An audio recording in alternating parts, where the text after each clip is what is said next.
가운데 주시는 은혜가 이 자리에 풍성하기를 소망합니다. 오늘 본문의 배경이 되는 베다니는 얼마 전에 죽은 지 나흘 된 사람이 살아나서 무덤을 걸어 나왔던 그러한 일이 있었던 곳입니다. 그 이름 나사로였고 그를 불러낸 분은 예수님이셨습니다.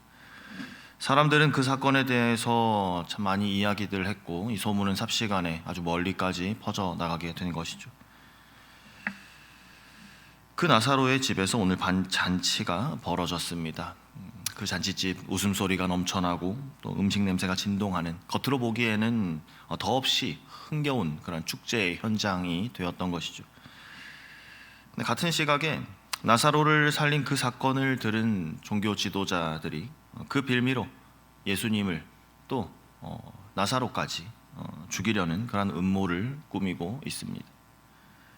겉으로 보기에는 즐거운 잔치집이지만 그곳에 긴장감이 감돌기 시작하는 것입니다. 이때의 한 여인이 한 행동이 성경에 기록되었고 또 지금까지도 많은 사람의 기억 속에 남게 된 것입니다. 마리아, 나드 한 근의 향유를 가지고 그렇게 나타났습니다. 300데나리온이라 합니다. 한 사람의 연봉에 해당되는 아주 비싼 그 물건이었죠. 그 비싼 향유를 마리아가 예수님의 발에 부은 것입니다. 조심스럽게 따른 것도 아니고 아낌없이요. 다시는 그것을 담을 수 없을 만큼, 돌이킬 수 없을 정도로 그렇게 부었다라고 성경은 기록합니다. 여기서 끝난 것이 아니죠. 마리아는 자신의 머리카락으로 예수님의 발을 닦았습니다.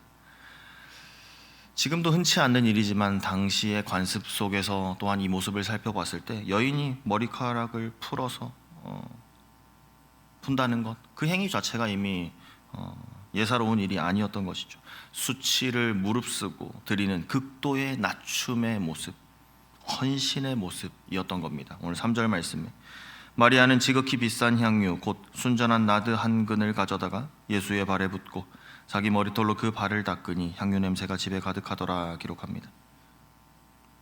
이 헌신적인 장면 앞에서 그 감동을 깨트리며 한 사람이 입을 엽니다. 그리고 이렇게 말합니다. 5절 말씀에 이 향유를 어찌하여 300데나리온에 팔아 가난한 자들에게 주지 아니하였느냐 하니, 가룟 유다, 그가 이 말을 하였습니다. 그런데 그의 말은 어떻습니까? 어찌 보면 아주 지당한 말 아닙니까? 300데나리온 맞습니다. 실제로 그 향유를 팔아서 300데나리온을 마련했더라면 실제로 많은 가난한 사람들을 도울 수 있었을 것입니다. 그런데 그것을 한 사람의 발에 쏟아붓는다? 이것은 낭비가 맞죠. 너무나도 당연하고 합리적인 말을 가룟 유다가 하고 있습니다. 하지만 성경은요, 그 옳아 보이는 말 속에 감춰진 뜻을 다룹니다. 그것을 드러냅니다. 유다가 정말로 가난한 사람들이 걱정되어서 한 말이 아니다라고 분명하게 지적하는 것이죠. 유다는 돈꾀를 맡은 사람이었습니다. 그리고 그 안에서 돈을 빼돌리던 사람이었다. 성경은 그를 가리켜 도둑이다 그렇게 기록해버린 것이죠. 정의로운 외침으로 보이지만 사실은 그 바른 말로 위장된 탐욕이었다 라는 것을 성경은 기록하고 있습니다. 우리의 신앙생활을 한번 돌아보면서요, 우리의 말은요, 우리의 신앙생활은요 유다의 말과 가깝습니까? 아니면 마리아의 행동과 더 가깝습니까?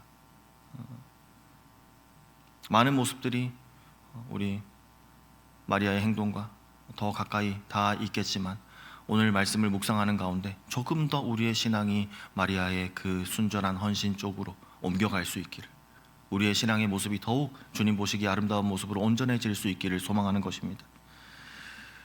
너무나도 합리적인 신앙, 남들이 보기에도 우려스러울 것이 전혀 없어 보이는 적당한 헌신, 더 이상 섬기는 것은 불가능하다라는 것을 납득시킬 수 있을 만한 그런 이유들을 우리가 준비해 둔 채로 가성비를 따지며 거래하듯 그런 신앙생활을 하고 있는 것은 아닌지, 다른 사람을 바라볼 것이 아니라 말씀 가운데 내 신앙의 모습을 비추어 보며 한번 따져보는, 그리고 돌이켜야 할 것이 있다면 반성해보는 그러한 시간으로 삼을 수 있기를 바라는 겁니다.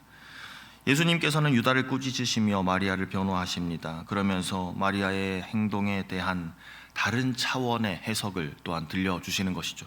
7절 말씀에 예수께서 이르시되 그를 가만히 두어 나의 장례할 날을 위하여 그것을 간직하게 하라. 예수님께서는 마리아가 쏟아부은 향유에서 자신의 죽음에 대해 말씀하십니다. 이것이 마리아가 의도적으로 한 행동이든 그렇지 않든 마리아의 행동은 주님의 장례를 예비하는 그러한 거룩한 사역이 되었다라고 그렇게 예수님 말씀하시는 것이죠. 마리아는 결코 부유한 배경에서의 사람이 아니었습니다. 300데나리온이요, 어찌 보면 그녀가 가졌던 전 재산과도 같은 그런 돈이었을 겁니다. 하지만 마리아는 계산하지 않았죠. 자신의 전부를 예수님의 발 앞에 쏟아 놓았습니다. 옥합병을 오픈한 것이 아니라 깨뜨렸죠. 다시는 돌이킬 수 없도록 완전히 자기 자신을 드린 겁니다. 마리아는 계산하지 않았습니다. 마리아는 헌신했습니다. 우리의 인생에서도 계산기 화면에 정답이 표시될 때 그때가 아니라 그 계산기 자체가 부서질 때 하나님의 영광이 시작되는 것인 줄 우리가 믿습니다. 예수님께서는 우리를 위해 십자가를 지실 때요, 예수님께서는 가성비를 따지지 않으셨습니다. 예수님께서는요, 우리를 위해 십자가를 지실 때요, 적정선을 정해두고 그 십자가를 지신 것이 아니라는 겁니다. 우리가 주님을 섬기는 모습은 어떻습니까? 우리가 주님께 나아가는 모습도 예수님처럼, 예수님이 우리를 생각하셨던 것처럼 그런 모습으로 주님을 섬기고 주님께 나아갈 수 있는 우리 모두가 되기를 소망합니다. 잔치자리 이후에 장면이 바뀝니다. 예루살렘 입성날, 수많은 군중들이 길가에 몰려 나와서 종려가지를 흔들며 외칩니다. 호산나, 이스라엘의 왕이시여. 그들이 환호하는 데는 분명한 이유가 있었죠. 그들은 모두 나사로의 부활 소식을 들은 사람들이었습니다. 죽은 자를 살리는 능력 있는 예수님이라면 로마의 압제로부터 우리들을 구해낼 수 있을 것이다, 그러한 기대가 가득 차 있었던 것이죠. 그런데 예수님께서 입성하시는 그 모습, 그 많은 사람들의 기대를 비틀어 버립니다. 위풍당당한 개선장군의 모습으로 입성하신 것이 아니라 참 볼품없는 초라한 나귀를 탄 예수님의 모습이었죠. 사람들이 원하는 정치적인 영웅으로서의 그러한 모습이 아니라 예수님께서는 스스로 제물되기 위하여 그 길을 걸어가고 계신 것입니다. 환호하는 군중들 속에서 제자들도 덩달아 흥분했을 것입니다. 하지만 예수님께서는 말씀하시죠. 일말의 기대의 여지도 남겨두지 않도록 23절 말씀에 예수께서 대답하여 이르시되 인자가 영광을 얻을 때가 왔도다. 영광의 때가 왔다 말씀하십니다. 그런데 그 영광은 실제로 예수님께서 왕좌로 올라가는 그러한 방향이 아니라 땅속으로 파고드는 미랄의 모습이다라고 예수님께서는 말씀하시는 것이죠. 24절 말씀에 내가 진실로 진실로 너희에게 이르노니 한 알의 미랄이 땅에 떨어져 죽지 아니하면 한 알 그대로 있고 죽으면 많은 열매를 맺느니라. 예수님께서는 이것을 통해서 복음의 핵심을 말씀하고 계십니다. 세상이 정의하는 영광, 쌓이고 확장되고 드러나는 것, 그것이 세상이 말하는 영광이죠. 그러나 예수님의 말씀하시는 그 영광은 내려가는 것입니다. 사라지는 것입니다. 썩어지는 것이었습니다. 죽지 않는 미랄에서는 아무런 일도 일어나지 않습니다. 그처럼 죽지 않는 자는 그럴듯해 보이지만 아무런 열매를 맺지 못하는 것입니다. 이 말씀은 예수님께만 한정되는 그 말이 아닙니다. 예수님께서는 우리의 삶을 오늘 이 말씀을 통해서 그 자리로, 낮아지는 자리로, 죽어지는 자리로, 썩어지는 자리로 우리의 삶을 초청하고 계신 것입니다. 25절 말씀입니다. 자기의 생명을 사랑하는 자는 잃어버릴 것이요 이 세상에서 자기의 생명을 미워하는 자는 영생토록 보존하리라. 자기의 생명을 미워하는 자, 미워한다는 것, 이것은 혐오하는 것이 아닙니다. 자신의 생명을 최종 목적으로 삼지 않는다라는 그러한 의미의 미워함입니다. 내 이름이 불리고 내 가치가 인정받고 내 안전이 보장되는 자리를 향한 그 집착을 내려놓는 것이죠. 우리가 듣고 싶은 소리는 호산나가 맞습니다. 하지만요, 주님께서는 그런 우리에게 말씀하시는 것이죠. 너희가 정말로 열매를 원하느냐? 그렇다면 땅 밑 어두운 곳으로 내려가 거기서 썩어지라고 우리에게 말씀하시는 것입니다. 미랄의 죽음을 선언하신 예수님께서도 그 말을 하셨지만 예수님조차도 심령이 흔들립니다. 성경은 이 모습까지도 가감없이 기록을 한 것이죠. 27절 말씀에 지금 내 마음이 괴로우나 무슨 말하리요? 아버지여 나를 구원하여 이때를 면하게 하여 주옵소서. 그러나 내가 이를 위하여 이때에 왔나이다 말씀하시죠. 결코 쉬운 일이 아니셨던 겁니다. 그런데 예수님께서는요, 그 괴로움을 피하지 않으셨습니다. 오히려 정면으로 뚫고 나가시죠.